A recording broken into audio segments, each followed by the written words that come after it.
Hello guys, welcome again to MKS Biovision. आज हम लोग एक जीन एडिटिंग टूल के बारे में पढ़ेंगे जिसका नाम है CRISPR-Cas9 सिस्टम। इसका इंट्रोडक्शन देखते हैं। CRISPR is a short RNA which can cleave a DNA with the help of a restriction enzyme called Cas9 RNA. CRISPR is a small RNA of about 20 nucleotide long. It can cleave or it can make a double-stranded break in the genome with the help of Cas9 protein, which is a class 2 restriction enzyme. This can turn on or turn off a gene. ये new gene can also be inserted at DSB site, यानी कि double stranded break के पास हम नया gene भी डाल सकते हैं.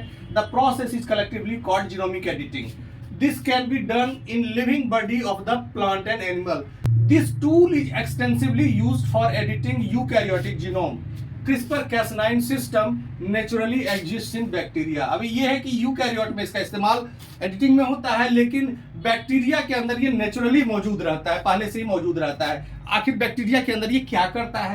तो इन bacteria CRISPR-Cas9 system provides protection from the viruses. Bacteriophage से बचाता है बैक्टीरिया को। यदि क्योंकि ये जो CRISPR-Cas9 है इसका एक्शन स्पेसिफिक होता है। It acts specifically against A virus and destroy the viral genome. It provides adaptive immunity to against certain bacteriophage. तो बैक्टीरिया का प्रीवियस एक्सपोजर हो चुका है उस वायरस से, तो बैक्टीरिया उस वायरस के डीएनए का कुछ हिस्सा अपने जीनोम में जोड़ लेता है और ये इसके लिए एक मेमोरी का काम करता है कि फर्दर यदि सेम वायरस इन्फेक्ट करता है तो ये क्विक रिस्पॉन्स करके उसके डीएनए को तोड़ देता है। तो ये उसी तरह से है जैसे ह्यूमन बीइंग के अंदर टी सेल में मेमोरी होती है और जो फर्स्ट एक्सपोजर होता है किसी एंटीजन से तो नॉन स्पेसिफिक होता है, लेकिन जो सब्सिक्वेंट एक्सपोजर होता है सेम एंटीजन से तो जो एक्शन होता है वो ज़्यादा स्ट्रॉन्ग और ज़्यादा इफेक्टिव होता है। इस शब्द का इस्तेमाल किया है। अब व्हाट आर द कंपोनेंट्स? इसके बहुत सारे कंपोनेंट्स हैं, इसको हम डायग्राम से अभी समझेंगे। What are the components of CRISPR-Cas9 system?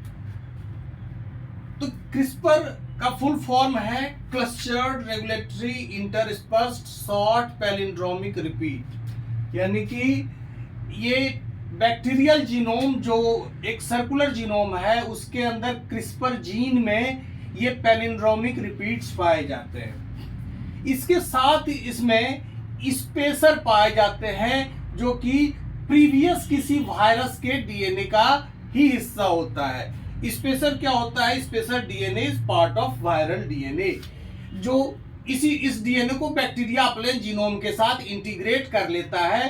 तो ये रिपीट्स पैलिंड्रोमिक रिपीट्स प्लस ये प्रीवियस इन्फेक्शन के वायरस के डीएनए ये मिल के CRISPR जीन बनाते हैं और जो ये क्या करता है कि बैक्टीरिया को आगे होने वाले वायरल अटैक से बचाता है, यानी कि ये एक एडेप्टिव इम्यूनिटी की तरह काम करता है। इसके साथ ही बैक्टीरिया के जीनोम में कैस जीन भी पाए जाते हैं जो कि कैस प्रोटीन बनाते हैं। ये कैस प्रोटीन क्या होता है? ये CRISPR एसोसिएटेड प्रोटीन होता है, यानी कि टाइप 2 इंडोन्यूक्लिएज होता है। ये स्पेसिफिक कट करता है किसी डीएनए के पर्टिकुलर साइट को ये कट करता है। अब ये देखते हैं कि अब यहाँ इस पैलिंड्रोमिक सीक्वेंस का जब ट्रांसक्रिप्शन होता है तो प्री CRISPR mRNA बनता है।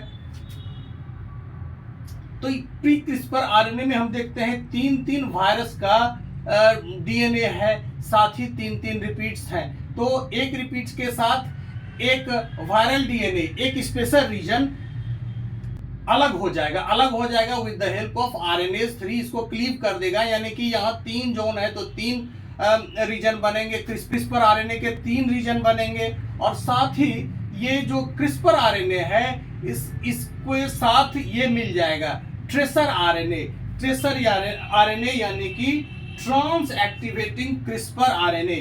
ये हाइब्रिडाइज कर जाएगा। ये क्या करेगा कि देखिए हाइब्रिडाइज कर गया, लाइगेशन नहीं हुआ है, हाइब्रिडाइज कर गया है, हाइब्रिडाइज कर जाता है। This is essential for maturation of CRISPR RNA। तो ये जो ट्रेसर RNA है ये जरूरी है CRISPR RNA के मैचुरेशन के लिए। CRISPR RNA plus tracer RNA ये दोनों मिलके गाइड आरएनए बनाता है। अब ये देखिए कि हमको ये 3 गाइड आरएनए बन गया। ये गाइड आरएनए Cas9 के साथ मिल जाता है। अब ये गाइड आरएनए के पास वायरस के डीएनए का कॉम्प्लीमेंट्री सीक्वेंस है, तो ये क्या करेगा, क्विकली आइडेंटिफाई कर लेगा किसी फ्रेश वायरल जीनोम को। तो जैसे ये वायरस का अटैक हुआ है, इसका जीनोम आया अंदर, तो ये क्या करेगा कि गाइड आरएनए तुरंत इसको आइडेंटिफाई कर लेगा कि ये कॉम्प्लीमेंट्री जोन यहाँ है। अब ये आइडेंटिफाई करने के बाद ये पूरा Cas9 प्रोटीन भी आ जाएगा इस तरह से, और क्या करेगा, बैक्टीरियल जीनोम को क्लीव कर देगा। कहां से क्लीव करेगा, प्रोटोस्पेसर और पाम रीजन के बीच से क्लीव कर देगा। पाम रीजन यानी कि प्रोटोस्पेसर एडजेसेंट मोटिव, यानी इस स्पेसर से ये मोटिव जुड़ा रहता है और डबल स्ट्रैंडेड ब्रेक डीएनए का हो जाता है। अब ये जब डबल स्ट्रैंडेड ब्रेक हो गया, अब वायरस जो है, ये वायरस बैक्टीरियल सिस्टम को हाईजैक नहीं कर पाएगा और इस तरह से बैक्टीरिया अपने आप को वायरस के अटैक से बचाता है। यानी कुल मिलाकर 3 इसमें स्टेप्स आते हैं। पहला है एडेप्टेशन। जितना भी इन्फेक्शन होता है तो वायरस के डीएनए का एक हिस्सा अपने साथ ये जीनोम में इंटीग्रेट कर लेता है बैक्टीरिया, और इस तरह से अपने को एडेप्टिव इम्यूनिटी के लिए तैयार करता है कि यदि सेम वायरस अगली बार अटैक करे तो ये उसको क्विकली आइडेंटिफाई करे और उसके जीनोम को तोड़ दे। दूसरा है बायोजेनेसिस। बायोजेनेसिस किसका? बायोजेनेसिस है क्रिस्पर आरएनए का। क्रिस्पर आरएनए इस रीजन से, क्रिस्पर जीन से प्री क्रिस्पर आरएनए बनता है, फिर आरएनएज 3 और ट्रेसर आरएनए जो कि इसी जीनोम से बनता है, बैक्टीरियल जीनोम से ही बनता है। ट्रेसर आरएनए ये क्रिस्पर आरएनए के साथ हाइब्रिडाइज कर जाता है और गाइड आरएनए बनाता है, जो कि Cas9 को गाइड करता है क्लीव करने के लिए। फाइनली क्या है, इंटरफेरेंस। इंटरफेरेंस के साथ इंटरफेरेंस, ये इसके साथ बाइंड किया और फाइनली इसको प्रोटोस्पेसर और पाम रीजन से बीच से इसको काट दिया, तो डबल स्ट्रैंडेड ब्रेक। इसी सिस्टम का इस्तेमाल हम यूकैरियोटिक जीन के एडिटिंग के लिए करते हैं। कैसे करेंगे, तो इसमें हम एक अपना गाइड आरएनए बनाएंगे, सिंथेटिक आरएनए बनाएंगे, जो कि किसी डिफेक्टिव जीन का कॉम्प्लीमेंट्री सीक्वेंस होगा। कॉम्प्लीमेंट्री सीक्वेंस होगा, वहां ये जाके उसके साथ लग जाएगा। साथ ही साथ हम